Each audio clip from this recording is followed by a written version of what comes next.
It had been a sweltering hot day on Friday, August the 28th of 2020. It was nearly midnight when 22-year-old Leslie Palacios and 25-year-old Eric Rangel Ibera pulled into the parking lot of the Longhorn Casino, located in Whitney.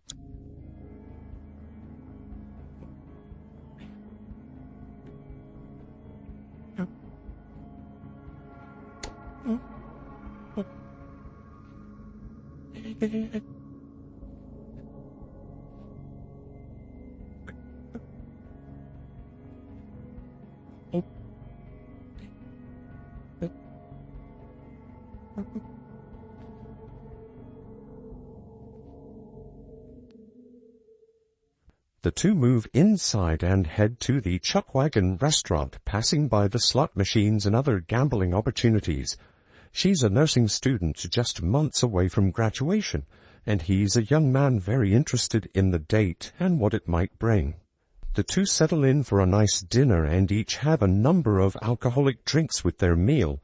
In fact, neither of them seem inebriated after their meal, walking back out, once again avoiding the slot machines as the locals often do. The two walk out into the parking lot. Their dinner has taken about an hour and a half. It is now in the early hours of Saturday morning. The two have an animated but apparently friendly conversation as they return to Eric's truck. She walks around to the passenger's side of the truck and Eric gets in the driver's side. For a lot of folks, the date would end there. But in a town that runs around the clock, the night is still young and, of course, the couple is too. They head off down the road to their next stop, Potter's Bar and Grill on East Charleston Boulevard in Las Vegas. The couple arrive around 2:15 a.m., about 20 minutes after leaving the Longhorn parking lot. The two have more drinks and leave some point later. The young couple kept their night on the town going. Their next stop would be one of the locations of the Bourbon Street Sports Bar.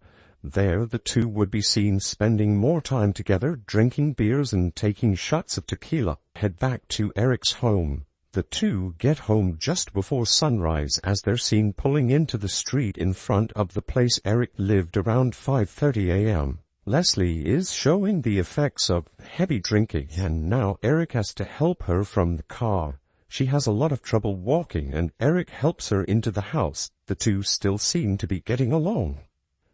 Inside the house, Eric takes her up to his bedroom.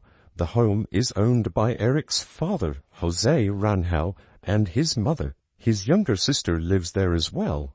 Jose has plans to take his wife on an event at their church that morning, but he's not fully up and active at this point. No one really sees the couple come in.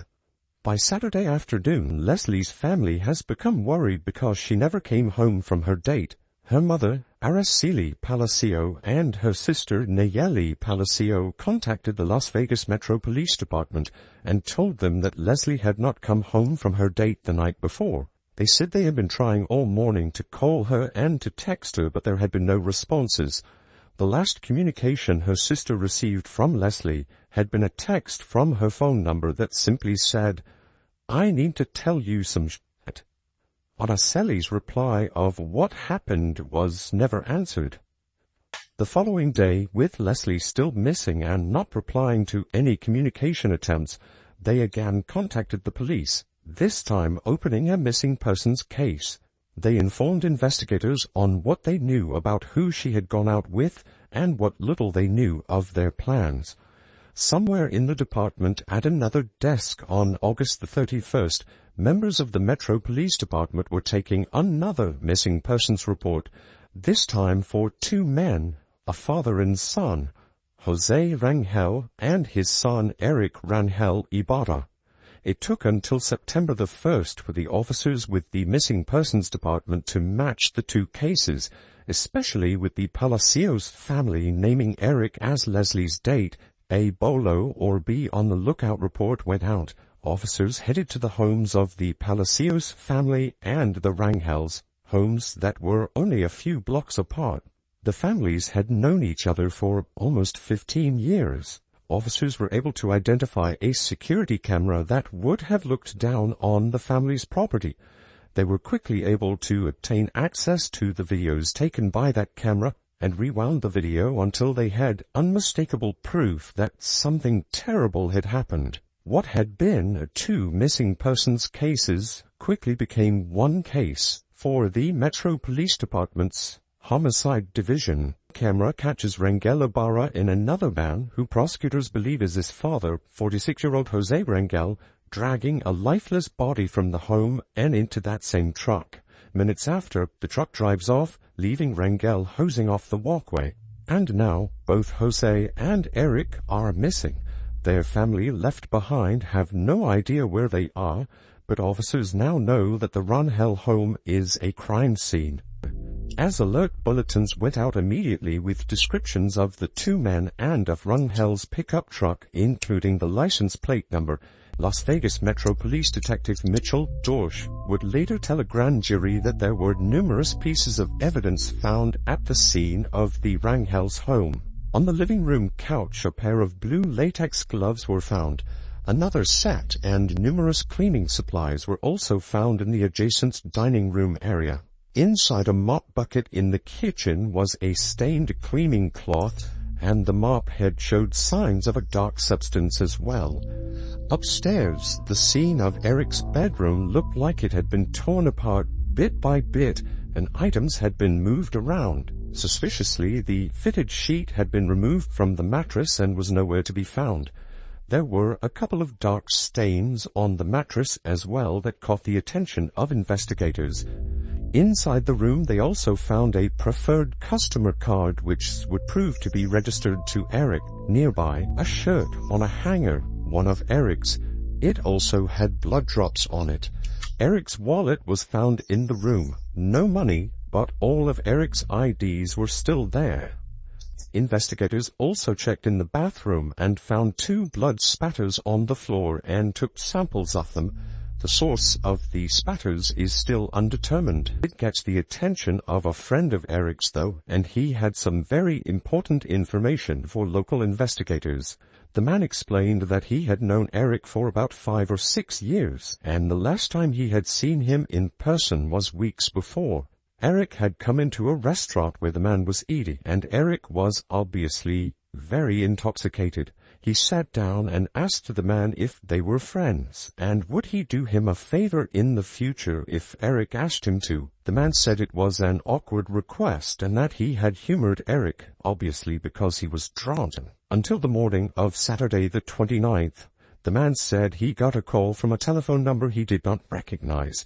When he answered it, it was Eric, and Eric immediately reminded him that he promised he would do him a favor. He was calling in that favor. Eric said that he needed to bring him some gasoline, and he couldn't find any himself because he didn't want to be seen anywhere on camera. The man asked him why. "Because I killed a bick," Eric told him. He then repeated it when his friend said that he didn't believe him. "I'm for real. I killed a bick. I'm serious. She's dead in the back seat of my truck right now." The man wanted nothing to do with the situation, and he told Eric that he had to go pick up his daughter that morning and couldn't help. He then said he told Eric that he'd screwed up by telling him what he had told him. Eric immediately hung up the call. The man went to the police when he saw the reports on the local news. Eric, meanwhile, headed back to Las Vegas. Apparently, he met back up with his dad, and the two took off for parts unknown. They told no one where they were headed, told no one what had happened, and seemed to leave no trail behind them. No debit card transactions, no cell phone payments for their phones, no witnesses calling in to say they had been spotted. They vanished like a pair of ghosts. It would be September the 9th before Leslie's body would be found. Members of the Moapa Tribal Police, Red Rock Search and Rescue, and investigators from the Las Vegas Metro Police Department discovered Leslie's remains in the Moapa Valley near the Valley of Fire State Park, roughly 60 miles from Las Vegas. The location was a few miles east of Interstate 15 on the Valley of Fire Highway, about 2,500 feet down a dirt road. Her remains were hidden behind a bush located in a wash. Investigators would later tell a grand jury that the body had suffered terribly from the heat, turning black over the intervening days. In addition, it had suffered considerable damage from insects. Identification was initially made by matching the clothes that Leslie was seen wearing in the date-night videos. The body was taken to the state laboratory for testing and an autopsy to confirm the cause of death. According to the detective who was part of the recovery team and who had attended the autopsy, her thumb-style underwear had been put back on her, as if the thumb portion had been the waistband and the underwear. Her pants were found nearby in another bush. The day after her body was found, Leslie's family, friends, and members of the community gathered for a memorial service for the young woman. It was a heartbreaking end to any hopes that she may have been found alive. As for Eric and Jose, they were gone, effectively disappearing. There were no reports about them being seen anywhere. And then, on January 19th of 2021, just over 3 months later, Jose Rangel turned himself in at the U.S.-Mexico border crossing. Officials from the San Isidro Border Patrol station near San Diego, California, arrested him immediately and contacted the authorities in Las Vegas. Jose would waive his Miranda rights and would waive any extradition fight. All he could say about Eric was the two had split up in Mexico, and he hadn't heard from him in months. Investigators said that Jose was cooperative from the very beginning of their interviews, but originally gave a story that was watered down to lessen his involvement in the case. Jose said that he had been up early that morning and had been working in the home's garage. He had plans to take his wife to a church event in a couple of hours and was taking care of some things when he heard Eric and Leslie enter the house and stumble up the stairs. He said that a half an hour later, Eric came down the stairs, shirtless, dragging Leslie's body behind him on a bedsheet. Jose said Eric told him that she had overdosed and died. Eric then completely lost his senses and started telling his father that they had to do something with the body. Jose said he immediately helped Eric get the body out of the house so that his wife and daughters would not come downstairs and be involved. He helped Eric put her into the car and immediately grabbed the water hose and started spraying off the gravel outside as his son drove away with the body. In the end, Jose would strike a plea deal and pled guilty to destroying evidence and an accessory to commit murder, both misdemeanor charges. He spent 205 days in the Clark County Detention Center before coming to trial. He would be sentenced to a total of 2 years in jail for what he had done. The 205 days already served would be counted against that sentence as time served. The charges and light sentencing he received would be decried throughout the community and even within the district attorney's office. Chief Deputy District Attorney John Giordani would tell members of the press that the Nevada legislature needs to do something about this because dumping a young girl's body, treating her like a piece of trash, should not be treated as a misdemeanor, and assisting a murderer after he commits such an egregious crime should not be treated as a misdemeanor. Jose would only serve an additional 8 months in jail before being released. During his time in jail, he had taken a number of courses mandated by the state that allows offenders to reduce their jail times. His release stirred up bad feelings within the community. He was now a free man. His son, Eric, was still out there, walking free and unpunished for what had happened on that fateful night, and we can only hope that one day justice will catch up to him.